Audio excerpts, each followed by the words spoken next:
उत्तर प्रदेश के जिला मैनपुरी के थाना एलाऊ क्षेत्र में एक गांव है, नगला लालमन। उसी गांव के दो भाई यशपाल और शेषपाल सुबह 10 बजे किसी काम से जा रहे थे। गांव से लगभग 1 किलोमीटर दूर स्थित झल्लापुर निवासी दिनेश यादव के खेत के पास से गुजर रहे थे। तभी उनकी नजर खेत में झाड़ी की ओर गई तो वहां का दृश्य देखकर दोनों भाइयों के पैर थम गए। झाड़ी के पीछे 21-22 साल की युवती की लाश पड़ी थी। पास जाकर देखा तो पैरों के नीचे से जमीन खिसक गई। वह लाश गांव के ही फेरू सिंह की 22 वर्षीय बेटी कल्पना की थी। उसके चारों ओर खून फैला हुआ था।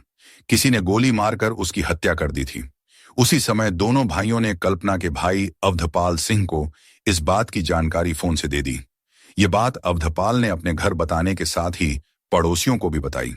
खबर सुनते ही परिवार में कोहराम मच गया। घर वालों के साथ ही लालमन गांव के लोग खेत की ओर दौड़े। गांव की युवती को दिन दहाड़े खेतों पर गोली मारकर मौत के घाट उतार दिया गया था। इससे गांव में सनसनी फैल गई। कुछ ही देर में वहां भीड़ जुट गई। भाई अवधपाल व ग्रामीणों ने पास जाकर देखा तो कल्पना की कनपटी पर गोली मारी गई थी। इसी बीच किसी ने पुलिस को सूचना दे दी थी। सूचना मिलते ही थाना एलाऊ के थाना प्रभारी पुलिस टीम के साथ घटनास्थल पर पहुंचे। युवती की हत्या की खबर आसपास के गांवों में भी फैल चुकी थी, जिससे वहां देखने वालों की भीड़ जमा हो गई। लाश देखकर लोग आक्रोशित थे और हंगामा कर रहे थे। थाना प्रभारी ने बिना देर किए अपने उच्च अधिकारियों को भी घटना से अवगत करा दिया। सूचना मिलने पर एसपी, एएसपी, सीओ के साथ घटनास्थल की ओर रवाना हो गए। एसपी के आदेश पर फोरेंसिक टीम, डॉग स्क्वाड की टीम भी वहां पहुंच गई। उच्चाधिकारियों ने युवती के शव का निरीक्षण किया। शव की दशा इस बात की ओर इशारा कर रही थी कि गोली मारने से पहले उसके साथ मारपीट भी की गई थी, क्योंकि उसके दाएं हाथ पर चोट के निशान थे, जिन्हें देखकर ऐसा लग रहा था जैसे वह टूटा हुआ है। गोली बाएं कान के नीचे सटाकर मारी गई थी। इससे लग रहा था कि हत्यारे जान पहचान वाले ही होंगे। चेहरे के चारों ओर खून फैला हुआ था। पुलिस ने मृतका के घर वालों से बात की। उन्होंने बताया कि कल्पना आज तड़के 5:30 बजे अपने घर से दिशा मैदान के लिए निकली थी, लेकिन जब वह 2 घंटे तक वापस नहीं आई तो घर वाले उसकी तलाश में जुट गए। जब उसकी तलाश की जा रही थी तभी उन्हें उसकी हत्या की खबर मिली। घर वालों ने बताया कि कल्पना अपने पास मोबाइल रखती थी, लेकिन वह अपना मोबाइल घर पर ही छोड़ गई थी। पुलिस अधिकारियों ने जब उनसे पूछा कि उन्हें की किसी से दुश्मनी या रंजिश तो नहीं है, तो कल्पना के भाई अवधपाल सिंह ने बताया कि गांव में उनकी किसी से कोई दुश्मनी नहीं है। फिर सवाल यह था कि हत्या किसने और क्यों की है। फोरेंसिक टीम ने घटनास्थल से जरूरी सबूत जुटाए। मृतका के कपड़ों से कुछ भी नहीं मिला। हाँ, उसका दुपट्टा वहीं खेत की मेड़ पर तह बनाकर हुआ रखा मिला। पुलिस का खोजी कुत्ता भी घटनास्थल से कुछ दूरी तक खेतों में गया। इस पर पुलिस ने खेतों की तलाशी की, लेकिन ऐसा कोई सुराग नहीं मिल सका जिससे हत्यारे का सुराग मिलता। पानी का डिब्बा गायब था। कई घंटे तक जांच करने के बाद जब पुलिस ने पोस्टमार्टम के लिए शव को उठाना चाहा तो ग्रामीणों ने विरोध किया। उन्होंने कहा कि गुत्थी सुलझने के बाद ही कल्पना का शव उठने दिया जाएगा। एसपी ने आक्रोशित ग्रामीणों को समझाया कि मृतका के मोबाइल की कॉल डिटेल्स निकालकर हथियारों का पता लगाया जाएगा। उन्होंने आक्रोशित लोगों को आश्वासन दिया कि पुलिस शीघ्र ही हथियारों को गिरफ्तार कर लेगी। उनके आश्वासन के बाद ग्रामीण शांत हो गए। तब पुलिस ने कार्रवाई कर शव को मोर्चरी भेज दिया। मृतका के भाई अवधपाल ने इस संबंध में गांव के ही 2 सगे भाइयों दिनेश और विक्रम के खिलाफ कल्पना की हत्या की रिपोर्ट दर्ज कराई। आरोपित दिनेश शिक्षक है और कुरावली क्षेत्र के प्राथमिक विद्यालय में कार्यरत है। वहीं उसका भाई विक्रम गांव में रोजगार सेवक है। रिपोर्ट दर्ज होने के बाद पुलिस जांच में जुट गई। पुलिस ने दोनों की गिरफ्तारी के लिए उनके घर पर दबिश दी, लेकिन वे घर पर नहीं मिले। मृतका के घर वालों से पुलिस ने पूछताछ की, लेकिन परिवार के लोग कल्पना की हत्या का कारण नहीं बता सके। जबकि भाई अवधपाल ने गांव के ही 2 लोगों के खिलाफ नामजद रिपोर्ट दर्ज कराई थी। अवधपाल ने बताया कि दोनों आरोपित घटना के समय से फरार हैं, इसीलिए उन पर शक है। घर वालों की ओर से बताए गए घटनाक्रम पर पुलिस पूरे तौर पर विश्वास नहीं कर रही थी। युवती की हत्या के मामले में पुलिस की नजर में परिवार के लोग भी शक के दायरे में थे। पुलिस किसी भी तथ्य को नजरअंदाज नहीं कर रही थी। जांच शुरू हुई तो नामजद आरोपियों के खिलाफ कोई भी साक्ष्य नहीं मिला। इसके चलते अन्य पहलुओं पर पुलिस ने जांच शुरू की। घटना का राजफाश करने के लिए सीओ के नेतृत्व में स्वाट और सर्विलांस सहित 4 टीमों को लगाया गया। शाम तक पोस्टमार्टम रिपोर्ट आ गई। इसमें गोली से मौत होने के साथ ही मृतका की बांह पर चोट के निशान थे, लेकिन बांह की हड्डी नहीं टूटी थी। इस बात से यह स्पष्ट हो गया कि युवती का हत्यारे के साथ संघर्ष हुआ था। इसी के चलते उसकी बांह में चोट लगी थी। पुलिस ने ग्रामीणों से भी इस संबंध में पूछताछ की।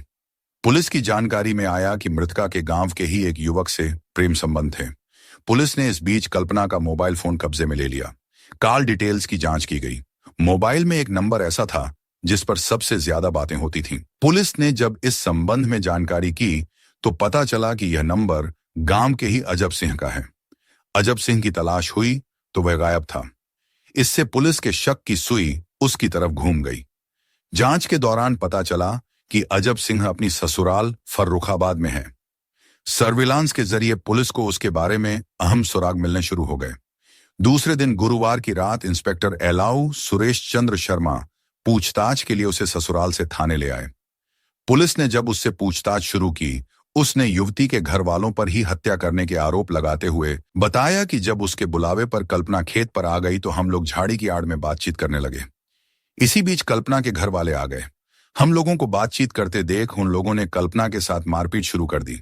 जब मैंने उन्हें रोका तो मेरे साथ भी मारपीट की। कल्पना को गोली मारने के बाद उसके परिवार वाले उसे भी गाड़ी में डालकर ले गए थे।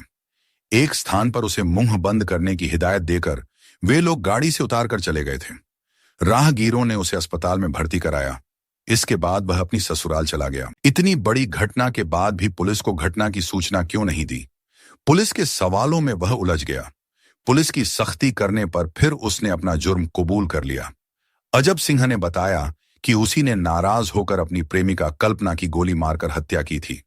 उसकी निशानदेही पर पुलिस ने घटना में प्रयुक्त बाइक और तमंचा तथा अजब सिंह का मोबाइल भी बरामद किया।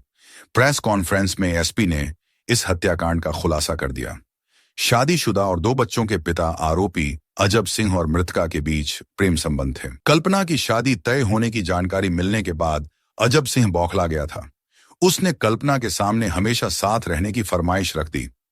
जब इस बात पर वह राजी नहीं हुई तो उसने उसकी गोली मारकर हत्या कर दी।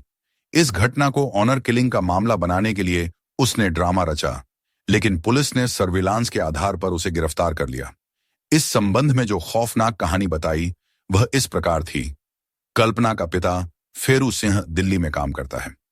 अवधपाल की गांव में खुद की जमीन कम होने के कारण वह उगाही पर गांव के लोगों की जमीन लेकर खेती करता था। गांव के ही अजब सिंह की छोटी उम्र में ही शादी हो गई थी। वह 2 बच्चों का पिता है। खेती किसानी के कारण उसके कल्पना के घर वालों के साथ अच्छे संबंध थे। उसका कल्पना के घर भी आना जाना था। एक दिन अजब सिंह की नजर उस पर पड़ी।